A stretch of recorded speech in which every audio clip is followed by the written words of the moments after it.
Баршаңызға сәлем достар, сіздермен бірге пайдалы кеңестер арнасы.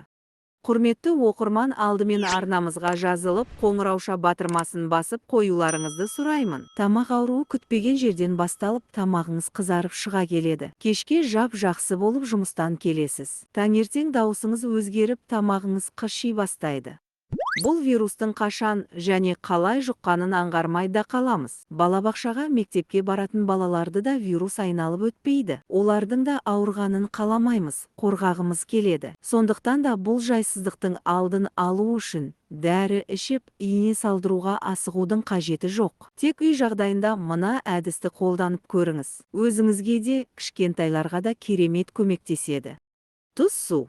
Күніне 2-3 рет тамағыңызды тұзды сумен шайыңыз. Әсіресе таңертең ұйқыдан тұрған бойда бет-қолыңызды жуа салысымен ағы 1 стақан тұзды сумен тамағыңызды ауыз қуысын шаясыз. Сосын тісіңізді тазалап, таңғы асыңызды ішіңіз.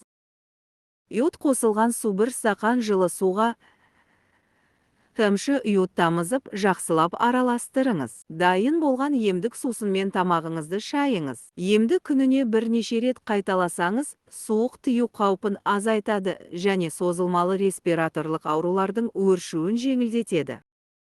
Хлоргексидин. Оның вирус пен бактерияға қарсы күресетін қабілеті зор. Кез келген дәріханадан табылатын бұл сұйықтықты да сумен араластырып, ауыз қуысын тамағыңызды шаясыз. Сутегінің асқын тотығы. Пайдасы шаш етектен болатын бұл сұйықтықты да дәріхана сөрелерінен кездестіресіз. Ем үшін 5%-ын таңдап аласыз. 1 стақан жылы суға 1-2 тамшы тамызып, аузыңызды, мұрныңызды шайсаңыз болады. Бұл тамағыңыздың қызарғанын, жыбырлағанын емдеп қана қоймайды. Сонымен қатар ауыз қуысында кездесетін барлық ауруларға ем болады. Ас содасы.